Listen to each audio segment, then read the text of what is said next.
कि ऐसी परिस्थिति में जबकि उद्धव ठाकरे के साथ मराठा समाज बड़ी मजबूती के साथ हर चुनाव में खड़ा नजर आता है, तो कहीं ऊंच नीच हो और जो है वोट में जो कहीं बिखराव की स्थिति पैदा हो तो कम से कम उत्तर भारतीयों के वोट से जो उनकी भरपाई की जा सके। राष्ट्र में शरद पवार अब उद्धव ठाकरे की राजनीतिक जो भविष्य की जो तमाम चीज़ें उसको लेकर के किसी भी तरीके से सोच नहीं रहे हैं और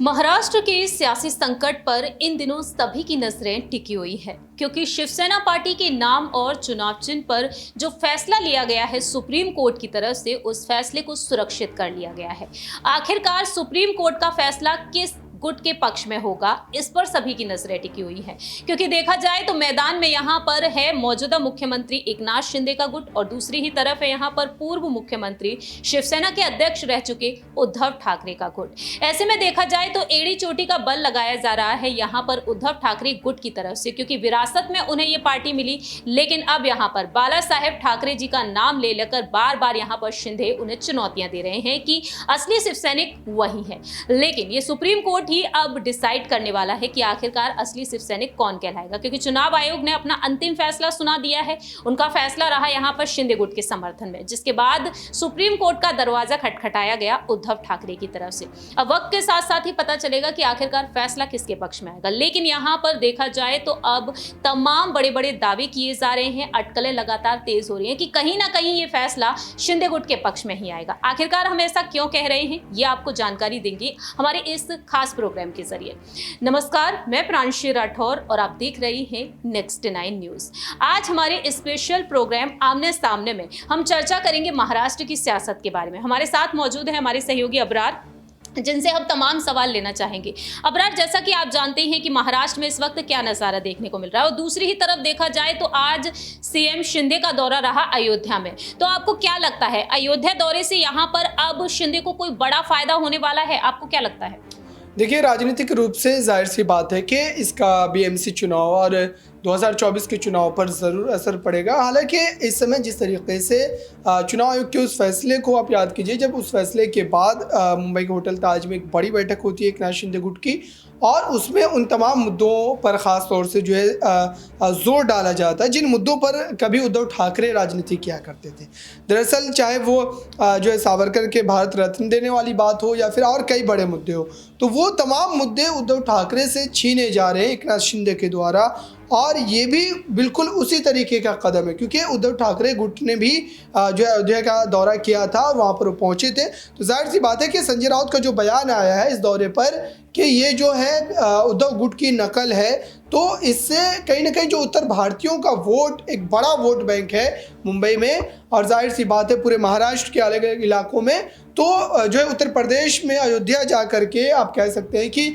उन वोट बैंक को भी कहीं ना कहीं साधने की कोशिश की जा रही है। क्योंकि जो है महाराष्ट्र की अगर बात करें तो वहाँ पर बाहरी लोग जो है बहुत ज़्यादा रहते हैं, बहुत बड़ी संख्या है उनकी। तो इस लिहाज से भी देखा जाए तो एकनाथ शिंदे ये चाह रहे हैं कि जो मराठा समाज का वोट है वो तो उनके पक्ष में रहे ही, लेकिन साथ में जो बाहरी राज्यों के लोग हैं उनके भी वोट जो है वो उनके लिए सुरक्षित हो जाए। और यही जो आप कह सकते हैं कि मेरे नज़रिए से देखा जाए तो इस वक्त एकनाथ शिंदे का वहाँ जाना और सीएम योगी से मुलाकात करना, ये तमाम चीज़ें जो है उसी ओर इशारा कर रही है। हालांकि उद्धव ठाकरे के लिए एक बड़ी अहम बात ये हो जाती है कि कांग्रेस पार्टी और एनसीपी के साथ गठबंधन करने के बाद से जो उत्तर भारतीयों का वोट है वो उनके पक्ष में बना हुआ है, क्योंकि कांग्रेस पार्टी के साथ जो है उत्तर भारतीयों का वोट पहले भी था, एनसीपी के भी साथ था। एनसीपी के जो कह सकते हैं कि कई बड़े नेता जो है वो उत्तर भारतीय हैं। तो जाहिर सी बात है कि मुंबई में जो क्षेत्रीय राजनीति है उसका एक बड़ा असर नज़र आता है, और इस वजह से एकनाथ शिंदे लगातार ये कोशिश कर रहे हैं कि ऐसी परिस्थिति में जबकि उद्धव ठाकरे के साथ मराठा समाज बड़ी मजबूती के साथ हर चुनाव में खड़ा नजर आता है, तो कहीं ऊंच नीच हो और जो है वोट में जो कहीं बिखराव की स्थिति पैदा हो तो कम से कम उत्तर भारतीयों के वोट से जो उनकी भरपाई की जा सके। वाकई में यहाँ पर देखा जाए तो उत्तर भारतीयों पर अब नजरें टिकी हुई हैं शिंदे की, तो कहीं ना कहीं यहाँ पर एक बड़ा वोट बैंक वह साधने की कोशिश कर रहे हैं। लेकिन जहाँ पर सवाल ये भी बनता है कि आखिरकार एनसीपी प्रमुख शरद पवार और उनके जो भतीजे हैं अजीत पवार, आखिरकार उनके सुर क्यों बदलते हुए दिखाई दे रहे हैं। उन्होंने यहाँ पर जेपीसी की मांग से इनकार कर दिया, अजीत पवार पीएम की जमकर तारीफ कर रहे हैं। तो क्या यहाँ पर सियासी गलियारों में अब एक बड़ा बदलाव देखने को मिल सकता है? क्योंकि यहाँ पर देखा जाए अटकलें ये तक तेज हो गई कि एनडीए में कहीं ना कहीं शरद पवार अब शामिल हो सकते हैं, लेकिन शिंदे साफ तौर पर इनकार करते हुए नजर आए हैं। उनका कहना यह रहा कि इन बयानों से आप इनको ना जोड़ें तो बेहतर होगा, कि ऐसा कुछ भी नहीं है। अब यहाँ पर सवाल यही बनता है, क्या यहाँ पर देखा जाए कांग्रेस से अलग होकर राष्ट्रवादी कांग्रेस पार्टी का गठन किया शरद पवार ने, अब उनकी रणनीतियों पर रुख करें तो आपको क्या लगता है अबरार? यहाँ पर आखिरी दो सवाल रहेंगे। पहला सवाल यहाँ पर यही है कि शरद पवार की रणनीतियों पर आपका क्या कुछ कहना है? देखिए, शरद पवार जिस तरीके से उद्धव ठाकरे के साथ एमवीए गठबंधन को बनाने में सर्वा थे, सबसे आगे थे, तो जाहिर सी बात है कि उद्धव ठाकरे को इस बात की उम्मीद थी कि इस मुश्किल परिस्थिति में शरद पवार उनके साथ नजर आएंगे। लेकिन जिस तरीके से उन्होंने जो है चुनाव आयोग के फैसले के बाद अपनी प्रतिक्रिया दी थी और ये कहा था कि शिवसेना वाले मामले में वो कहीं भी नज़र नहीं आते हैं या फिर जो है उनका कोई लेना देना नहीं है, इस तरीके की बातें जो उनके द्वारा कही गई थी। और अब जिस तरीके से उनके सुर बदल रहे हैं, इससे पहले की अगर बात की जाए तो एमसीए की उस डिनर पार्टी में भी वो एकनाथ शिंदे और देवेंद्र फडणवीस के साथ मंच साझा करते नजर आए थे। तो ये तमाम ऐसी घटनाएं हैं जिसको जोड़ करके अगर आप देखें तो ये बिल्कुल समझ आ जाता है कि महाराष्ट्र में शरद पवार अब उद्धव ठाकरे की राजनीतिक जो भविष्य की जो तमाम चीज़ें उसको लेकर के किसी भी तरीके से सोच नहीं रहे हैं और वो मात्र अपनी पार्टी के भविष्य को सुरक्षित करना चाह रहे हैं। और हो सकता है कि भविष्य में इस तरीके की भी परिस्थिति बने कि शरद पवार बीजेपी से गठबंधन भी कर ले। जब कांग्रेस पार्टी शिवसेना के साथ गठबंधन कर सरकार चला सकती है तो जाहिर सी बात है कि शरद पवार एनसीपी का गठबंधन बीजेपी के साथ हो ही सकता है, जबकि इस तरीके के संकेत मिल रहे हैं।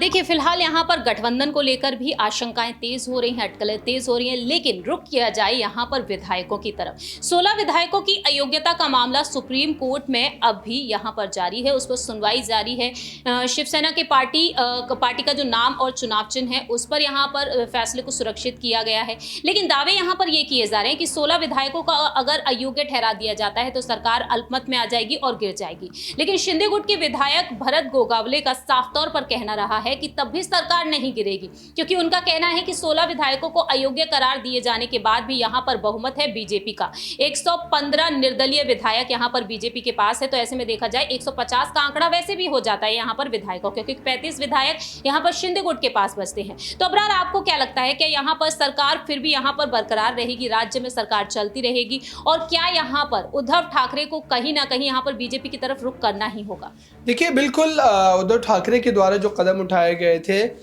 एनसीपी और कांग्रेस के साथ सरकार बनाने का, वो दरअसल जल्दबाजी में था। और अब हो सकता है कि उद्धव ठाकरे या फिर बीजेपी, एकनाथ शिंदे सब मिलकर के अगर इस पूरे बात को निपटाना चाहेंगे तो जाहिर सी बात है कि गठबंधन की स्थिति जो बन सकती है, क्योंकि कई बार ऐसे बड़े नेता होते हैं या फिर पार्टी में कई बार टूट होती है तो पार्टियों का फिर एक बार जो है गठजोड़ भी हो जाता है, तो इस तरीके की भी स्थिति पैदा होती है। और अगर उद्धव ठाकरे को सियासी रूप से फिर से एक बार जो महाराष्ट्र की जनता के बीच अपनी जगह को सुनिश्चित करना है तो जाहिर सी बात है कि उन्हें बीजेपी के साथ गठबंधन करना ही पड़ेगा, क्योंकि विचारधारा के लिहाज से दोनों ही पार्टियां एक दूसरे के नज़दीक नजर आती हैं बाला साहब ठाकरे के समय से। तो ये जो कदम है वो उनके पक्ष में जा सकता है।